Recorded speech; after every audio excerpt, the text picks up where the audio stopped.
আসসালামু আলাইকুম ওরহমতুল্লাহি ওবরাকাতুহ। প্রিয় সম্মানিত সুধী, এটি একটি স্বাস্থ্য বিষয়ক হেলথ ইউটিউব চ্যানেল।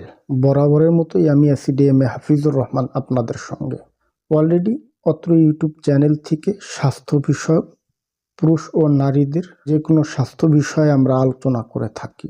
শীতকালীন মৌসুম আসলে অনেকেরই আছে ঠোঁট ফেটে যায়, মুখে ঘা হয়। কেন হয়, করণীয় ও প্রতিকার বিষয়ে আপনারা জানতে চেয়ে থাকেন। আজকের এই ভিডিওতে শীতকালীন সময়ে ঠোঁট কেন ফাটে, মুখে কেন ঘা হয়, এটি হলে আপনাদের জন্য করণীয় কি, কিভাবে ঘরোয়া সমাধান করবেন, কখন চিকিৎসকের পরামর্শ নেবেন, এ সকল বিষয়ে আজকের এই ভিডিওতে কিছুটা তথ্য আলোচনা করব ইনশাআল্লাহ। প্রিয় সম্মানিত সুধী, আপনাদের যাদের আছে শীত আসলে ঠোঁট ফেটে যায়, মুখে ঘা হয়, এর প্রধানত কারণ হচ্ছে শরীরের পানি শূন্যতা। শীত আসলেই আমরা অনেকে পানি কম খাই, যার ফলে শরীরে মিনারেলের ঘাটতি থাকে, শরীর এবং ঠোঁট শুষ্কতা লেগে থাকে, যার কারণে ঠোঁট ফেটে যায়। নাম্বার 2 হচ্ছে শীতের মৌসুমে প্রাকৃতিক যে বাতাস, এটা লাগার কারণে আমাদের ঠোঁট শুষ্ক হয়ে যায়, ঠোঁটের আর্দ্রতা নষ্ট হয়ে যায়, যার কারণে ঠোঁট ফেটে যায়, অনেকের মুখেও ঘা হয়। নাম্বার 3, এছাড়াও শীতকালীন মৌসুমে বেশিরভাগ ক্ষেত্রে আমাদের শরীরে ভিটামিন বি, ভিটামিন সি এর অভাব দেখা যায়। সাধারণত আমাদের শরীরে যদি ভিটামিন বি এবং সি এর অভাব দেখা যায়, সেক্ষেত্রে ঠোঁট ফাটে, মুখে ঘা হয়, এটা একটি কমন সমস্যা।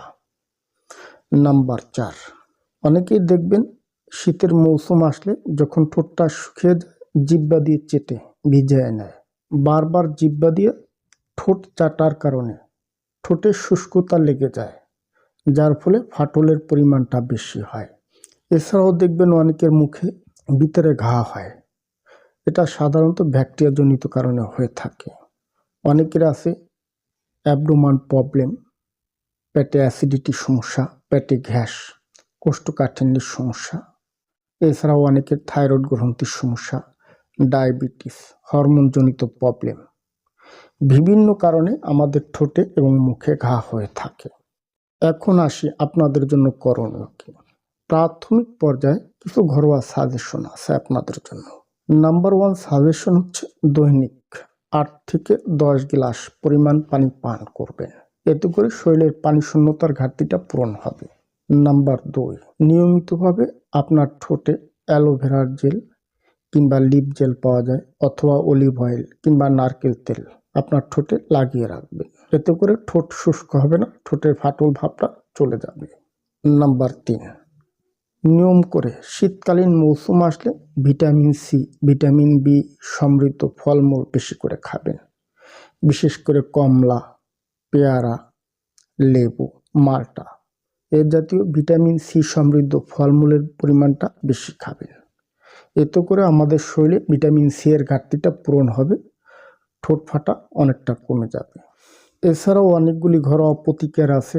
আপনি চাইলে রাতে ঘুমানোর আগে আপনার ঠোঁটে ঘি লাগাতে পারেন। ঘি লাগালেও অনেক সময় ঠোঁটে এবং মুখে যে ঘা হয়ে গেছে, এই সমস্যা থেকে পরিত্রাণ পাওয়া যায়। কিংবা আপনি চাইলে পুরাতন মধু সংগ্রহ করে রাতে ঘুমানোর আগে আপনার ঠোঁটে কিংবা মুখে যদি ঘা হয়ে যায়, সেখানে আপনি ব্যবহার করতে পারেন, এতে করে ঠোঁট ফাটা থেকে স্থায়ীভাবে সমাধান পাওয়া যায়। বিশেষ করে একটি কথা বলি, আপনাদের যাদের মুখের ভিতরে, গলায় কিংবা গালের ভিতরে চারপাশে ঘা হয়ে গেছে, কি করবেন? এদের জন্য সাজেশন থাকবে, আপনারা নিয়ম করে 1 গ্লাস গরম পানিতে হাফ চা চামচ ভায়োডিন মিক্স করবেন, মিক্স করে কুলকুচি করবেন, সকালে একবার, রাতে একবার।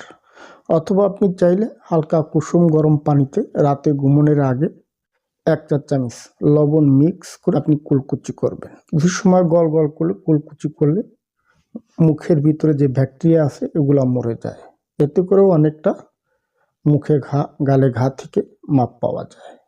সর্বশেষ বলি, ঘরোয়া প্রতিকার করার পরেও যদি আপনাদের অনেকের মুখে ঘা, ঠোঁটে ঘা, ঠোঁট ফাটা সমস্যার সমাধান না হয়, তাহলে নিকটস্থ একজন চিকিৎসকের পরামর্শ নেবেন।